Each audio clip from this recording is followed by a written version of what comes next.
This is Valley of Tears from MMP Games, part of the Battalion Combat Series. We're looking at the situation at the end of day 12 on the Sinai and the Golan.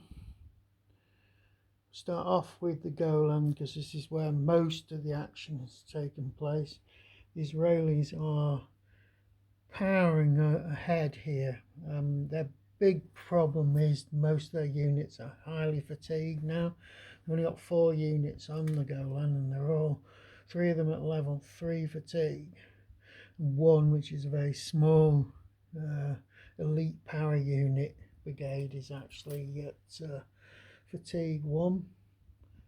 In terms of the actual game now, I've put the victory point hexes on the board so you can see them. Well, not only you can see them, I can see them, because it's going to start getting very important what victory point hexes you've got. The Israelis moving through the centre here have managed to get another victory point there. They've got 2 victory points from the fact that the Syrians are using their strategic reserve. So there's a grand total of 1, 2, 3, 4, 5, 6, 7 they've got now, but they've got to actually get more than 17 to win this front, because 17 was the highest victory point total that the Syrians actually achieved at the height of their offensive.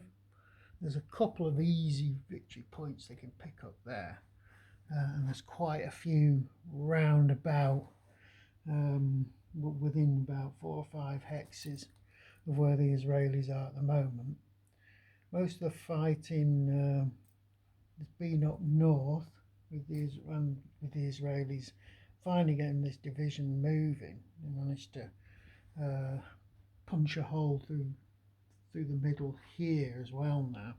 The problem that the Egyptians have got is the shocking state of some of their divisions now. 5th Infantry, 9th Infantry are largely wrecks. The 7th Infantry is, to all intents and purposes, totally destroyed. It's complete chaos in the rear area. There's units crisscrossing, crossing streams, mixing blobs, units being jumped, a couple of units had their HQ, well, one unit had its HQ jumped, several had to move their HQs back from the front line. There was quite a considerable tank battle between the Iraqi 3rd Armoured and the Israeli 36th Division, which the Iraqis weren't really planning on that, but they were the only units available to just stop this Israeli advance.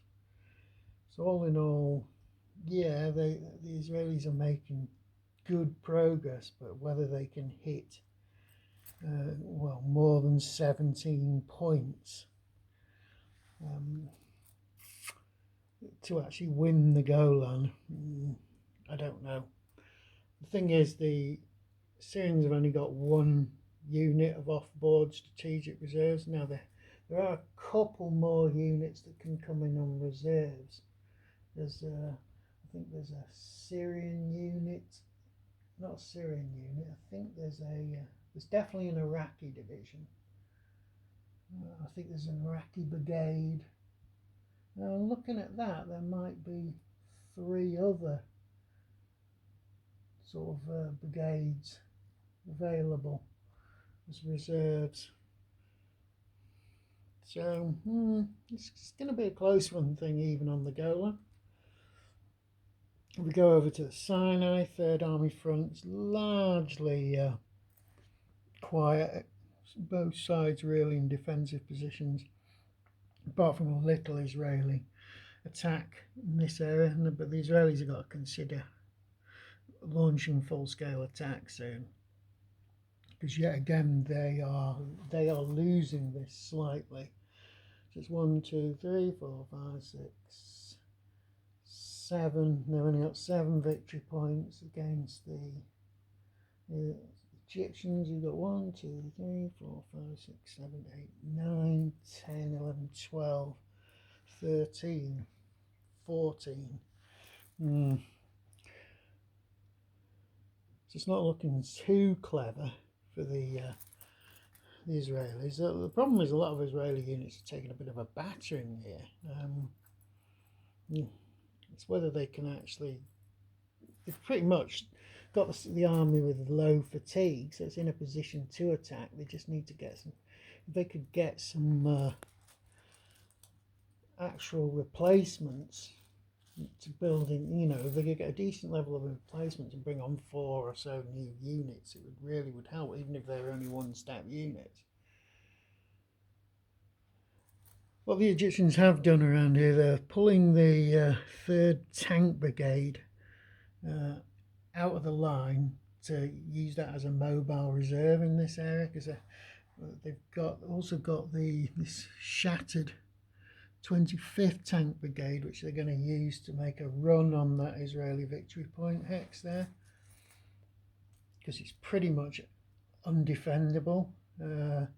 Israelis are very, very weak in the South Sinai area.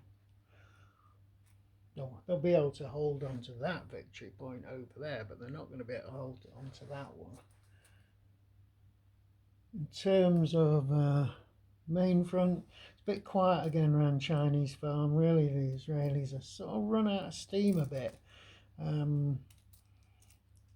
They're hoping to be able to gather some more strength. There are a few oddball Israeli units still not on the board, but the little battalions, a few battalions here and there.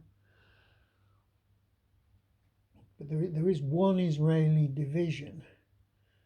Well, so it could be looks more like a souped-up brigade group to me. Available, but I don't know where that's going to deploy, Sinai or the Golan. Most of the fighting on the Sinai has been around this Israeli penetration to the canal. The Egyptian 23rd Mechanized, 21st Tank and 1st and 18th Infantry have been trying to close this gap. They pretty much pushed the Israelis away from the canal now.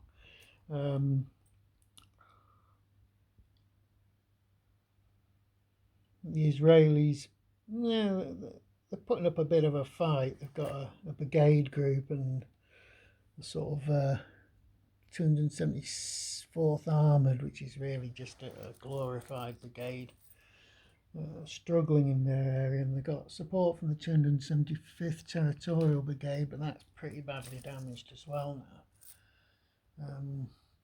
We've got Egyptian units on the port side command still pushing forward, pretty much into a vacuum here. In the centre, you've got the 24th Tank Brigade is being moved out as an armoured reserve. It's a bit of a joke as an armoured reserve because it consists of one shot up battalion. But they still have the 6th Mechanized division here, which is in pretty good nick, to be quite honest. I think it's actually perfect nick, which acts as their onboard strategic reserve. There's been quite a bit of tank battling going on in this area. The 4th Tank Division, which is bracing the 16th Infantry, has been exchanging shots with the Israelis. Pretty much both sides have been taking casualties there.